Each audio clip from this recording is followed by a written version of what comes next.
IAS, KAS ಹುದ್ದೆಗಳು ಜನಸಾಮಾನ್ಯರಿಗೆಲ್ಲ ಗಗನಕುಸುಮ ಎನ್ನುವ ಈ ಸಂದರ್ಭದಲ್ಲಿ ಜೆಡಿ ನಾಯ್ಕ್ ಅಭಿಮಾನಿ ಬಳಗ ಉತ್ತಮವಾದ ಕೆಲಸ ಮಾಡುತ್ತಿದೆ ಎಂದು ಸೇಫ್ ಸ್ಟಾರ್ ಸಮೂಹ ಸಂಸ್ಥೆಯ ಅಧ್ಯಕ್ಷ ಜಿಜಿ ಶಂಕರ್ ತಿಳಿಸಿದರು. ಅವರು ಹೊನ್ನಾವರ್ ಖಾಸಗಿ ಹೋಟೆಲ್ನಲ್ಲಿ ಜೆಡಿ ನಾಯ್ಕ್ ಅಭಿಮಾನಿ ಬಳಗ, ರೋಟರಿ ಸಂಸ್ಥೆ ಹೊನ್ನಾವರ್, ಲಯನ್ಸ್ ಕ್ಲಬ್ ಹಾಗೂ ಡ್ರೀಮ್ ಹೊನ್ನಾವರ ಸಂಸ್ಥೆಯ ಆಶ್ರಯದಲ್ಲಿ ನಡೆದ ಸಂವಾದ ಹಾಗೂ ಮಾಹಿತಿ ಕಾರ್ಯಾಗಾರದಲ್ಲಿ ಪ್ರಾಸ್ತಾವಿಕವಾಗಿ ಮಾತನಾಡಿದರು. ಎಸ್ಪಿ ಜಿಲ್ಲೆಯ ವರಿಷ್ಠಾಧಿಕಾರಿ ಆಗಲಿಕ್ಕೆ ಲಾಯಕ್ಕಿಲ್ವೇನೋ, ಅದು ಬಹಳ ಎತ್ತರದ ಗಗನ ಕುಸುಮ, ಇದು ನಮ್ಮ ಮಕ್ಕಳು ರೀಚ್ ಆಗಲಿಕ್ಕೆ ಸಾಧ್ಯ ಇಲ್ಲ ಅನ್ನುವಂತ ಎಲ್ಲೋ ಒಂದು ಅಳುಕು.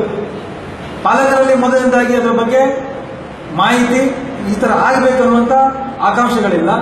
ಎರಡನೇದಾಗಿ ಮಕ್ಕಳಲ್ಲಿಯೂ ಸಹ ಬೆಳೀತಾ ಈ IAS, IFS, IPS ಅಲ್ಲ ನಾವು ರೀಚ್ ಆಗೋದಿಲ್ಲ, ರೀಚ್ ಆಗುವ ಮಟ್ಟದಲ್ಲಿ ನಾವು ಇಲ್ಲ ಅನ್ನುವಂತ ಎಲ್ಲೋ ಒಂದು ಹಿಂಜರಿಕೆ. ಈ ದಿಸೆಯಲ್ಲಿ ನಮ್ಮ ಜಿಲ್ಲೆ, ಅದರಲ್ಲೂ ನಮ್ಮ ತಾಲೂಕಿನಲ್ಲಿ ಇದಕ್ಕೆ ಬಹಳ ಕೊರತೆ ಇದೆ.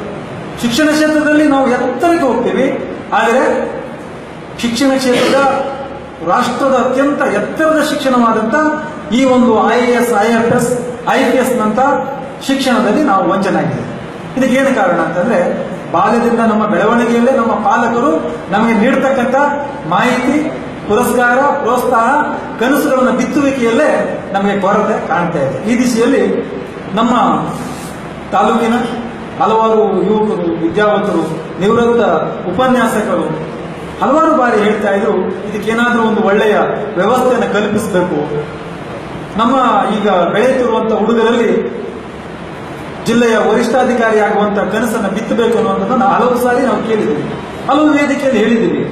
ಪ್ರಾಯಶಃ ಅದಕ್ಕೆ ಪೂರಕ ಪ್ರಯತ್ನಗಳು ನಮ್ಮ ತಾಲೂಕಿನಲ್ಲಿ ಎಲ್ಲೂ ಇನ್ನೂವರೆಗೆ ನಡೆಯಲಿಲ್ಲ ಅನ್ನುವಂಥದ್ದು ಅತ್ಯಂತ ವಿಷಾದನೀಯ ವಿಷಯ.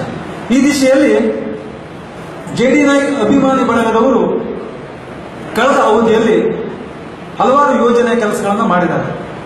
ಆ ದಿಶೆಯಲ್ಲಿ ಈ ಸಾರಿ ಅವರು ಸೆಪ್ಟೆಂಬರ್ 24ನೇ ತಾರೀಕಿನಂದು ಭಟ್ಕಳದಲ್ಲಿ 4 ಜಿಲ್ಲೆಗೆ ಸೇರಿಸಿ, ಉತ್ತರ ಕನ್ನಡ ಜಿಲ್ಲೆ, ಶಿವಮೊಗ್ಗ,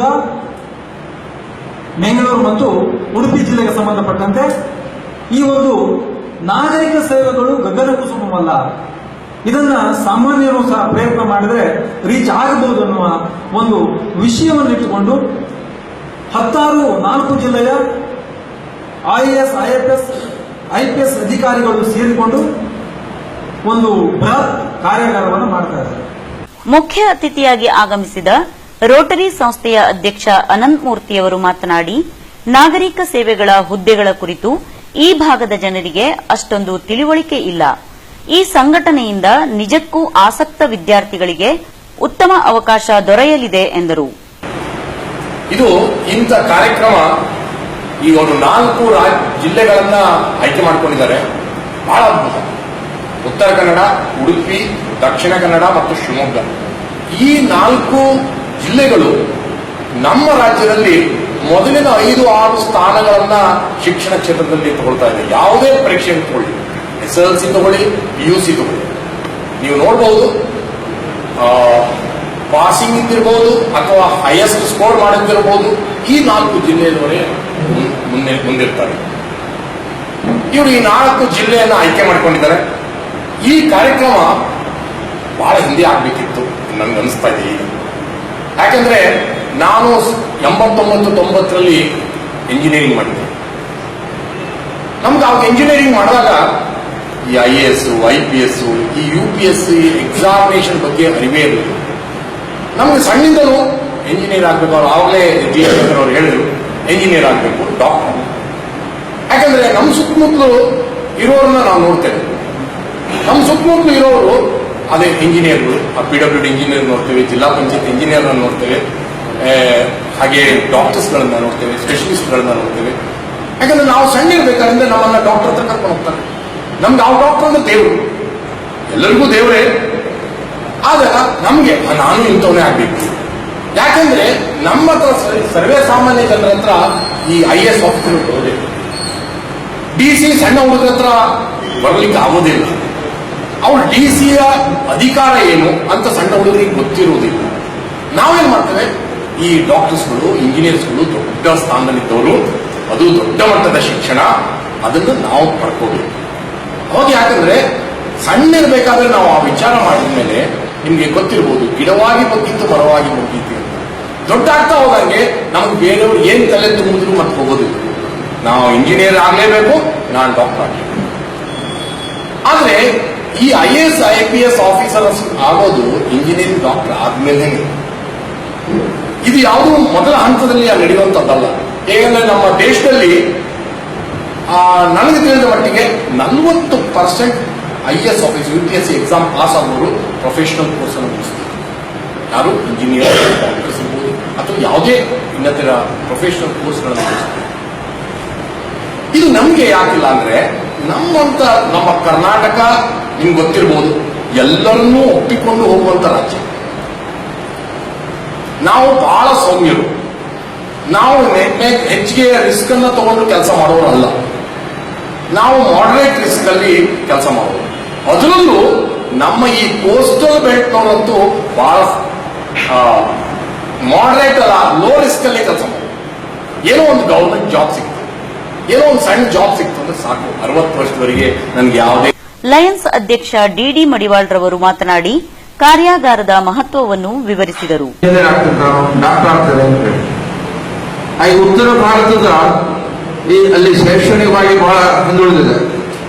ಆದ್ರೆ ಅಲ್ಲಿಯ ಈ ಬಿಹಾರ, ಉತ್ತರ ಪ್ರದೇಶ, ಡೆಲ್ಲಿ ಅಲ್ಲಿಯ ಒಂದು ಈ IAS ಆಫೀಸರ್ ಇದನ್ನು ಅವರು ಈ ಪ್ರಾಥಮಿಕ ಮಟ್ಟದಲ್ಲಿ ಅವರಿಗನ್ನು ತಯಾರು ಮಾಡ್ತಾ ಇದ್ದಾರೆ. ಆ ಒಂದು ಇದು ನಮ್ಮಲ್ಲಿ ನಡೀತಾ ಇಲ್ಲ, ಕೋಚಿಂಗ್ ಕೂಡ ನಮ್ಮಲ್ಲಿ ಇಲ್ಲ. ಅದೇ ಬೆಳವಣಿಗೆ ನಮ್ಮ ತಮಿಳುನಾಡು ಸರ್ಕಾರ ಹೋದ 2 ವರ್ಷ ಹಿಂದೆ ಅವರು ಸರ್ಕಾರದಲ್ಲೇ ಕೂಡ ಅವರು ಫ್ರೀಯಾಗಿ ಈ ಕೋಚಿಂಗ್ ಅನ್ನ ಕ್ಲಾಸ್ ಅನ್ನ ಸ್ಟಾರ್ಟ್ ಮಾಡಿದ್ರು. ಸರ್ಕಾರದಿಂದ ಪ್ರತಿ ಒಂದು ಉಚಿತವಾಗಿ ವಸತಿ, ಊಟ ಎಲ್ಲ ಕೊಟ್ಟುಕೊಂಡು ಅವರಿಗೆ ಒಂದು ಉಚಿತವಾಗಿ ಆ ಯೋಜನೆಯನ್ನು ಶುರು ಮಾಡಿದ್ರು. ಅದೇ ವರ್ಷ 100 ಜನ ನಾಗರಿಕ ಸೇವೆಯಲ್ಲಿ ಪಾಸ್ ಆದರು. ಆದ ಬೆಳವಣಿಗೆ ಒಳ್ಳೆ ಬೆಳವಣಿಗೆ ಅದು. ಅಂಥ ಒಂದು ಯೋಜನೆ ನಾವು ಸರ್ಕಾರ ಮಟ್ಟದಲ್ಲಿ ಕೂಡ ನಮ್ಮ ಮಕ್ಕಳಿಗೆ ಈ ಪ್ರತಿಭೆಗಳನ್ನು ಗುರುತಿಸಿ ಅವರಿಗೆ ಒಂದು ಕೋಚಿಂಗ್ ಕೊಡಬೇಕು. ಸಮಾರಂಭದಲ್ಲಿ ಉದ್ಯಮಿ ಜೆಟಿ ಪೈ, ಎಸ್ಡಿಎಂ ಕಾಲೇಜಿನ ಪ್ರಾಚಾರ್ಯರಾದ SS ಹೆಗಡೆ, ಜೆಡಿ ನಾಯ್ಕ್ ಅಭಿಮಾನಿ ಬಳಗದ ಅಧ್ಯಕ್ಷ ನಾಗೇಶ್ ದೇವಡಿಗ, ನಿವೃತ್ತ ಪ್ರಾಧ್ಯಾಪಕರಾದ JP ಹೆಗಡೆ ಮಾತನಾಡಿದರು. ಸತ್ಯ ಜಾವಗಲ್ ರವರು ಮೇ 15ರಂದು ನಡೆಯುವ ಮಾಹಿತಿ ಕಾರ್ಯಾಗಾರದ ಕುರಿತು ವಿವರ ನೀಡಿದರು. IAS, IPS, IFS, KS ಎಂಬ ಡ್ರೀಮ್ ಟೀಮ್ ಹೊನ್ನಾವರ ಎಂಬ ಒಂದು ಸಂಘಟನೆಯನ್ನ ನಾವು ಮಾಡಿಕೊಂಡು ಇದರ ಬಗ್ಗೆ ಸಾಕಷ್ಟು ದಿನಗಳ ಹಿಂದೆ ಚರ್ಚೆಯನ್ನ ಮಾಡ್ತಾ ಬರ್ತಾ ಇದ್ವಿ. ಅದಕ್ಕೊಂದು ಸುವರ್ಣ ಅವಕಾಶವನ್ನ JDM ಅಭಿಮಾನಿ ಬಳಗ ನಮಗೆ ನೀಡಿತು. ಅದರ ಒಂದು ಸದುಪಯೋಗವನ್ನು ಪಡ್ಕೊಂಡು ನಮ್ಮ ಅಂತಾರಾಷ್ಟ್ರೀಯ ಸೇವಾ ಸಂಸ್ಥೆಗಳಾದಂತಹ ರೋಟರಿ ಕ್ಲಬ್ ಹಾಗೂ ಲಯನ್ಸ್ ಕ್ಲಬ್ಗಳನ್ನ ಸಂಪರ್ಕಿಸಿ ನಮ್ಮ ಹೊನ್ನಾವರದಲ್ಲಿ ನಮ್ಮ ವಿದ್ಯಾರ್ಥಿಗಳಿಗೆ ಇದರ ಸದುಪಯೋಗವನ್ನ ಪಡೆದುಕೊಳ್ಳಿಕ್ಕೆ ನಾವು ಅನುವನ್ನ ಮಾಡಿಕೊಳ್ಬೇಕು ಅಂತ ಉದ್ದೇಶದಿಂದ ಈ ಕಾರ್ಯಕ್ರಮವನ್ನ ಕೇವಲ 2 ದಿನಗಳಲ್ಲಿ ನಾವು ಸಂಘಟನೆಯನ್ನು ಮಾಡಿದ್ದೀವಿ. ಅದಕ್ಕಾಗಿ ಆಗಮಿಸಿರ್ತಕ್ಕಂತಹ ವೇದಿಕೆ ಮೇಲೆ ಹಾಗೂ ಮುಂದಿರತಕ್ಕಂಥ ಗೌರವಾನ್ವಿತ ಗಣ್ಯರಿಗೆ, ಪತ್ರಕರ್ತರಿಗೆ ನಾನು ವಿಶೇಷವಾಗಿ ಅಭಿನಂದಿಸ್ತಾ ಇದ್ದೀನಿ ಈ ಸಂದರ್ಭದಲ್ಲಿ. ಹಾಗೆ ಭಾವನಾ ಟಿವಿಗಾಗಿ ವೆಂಕಟೇಶ್ ಮೇಸ್ತಾ, ಹೊನ್ನಾವರ್.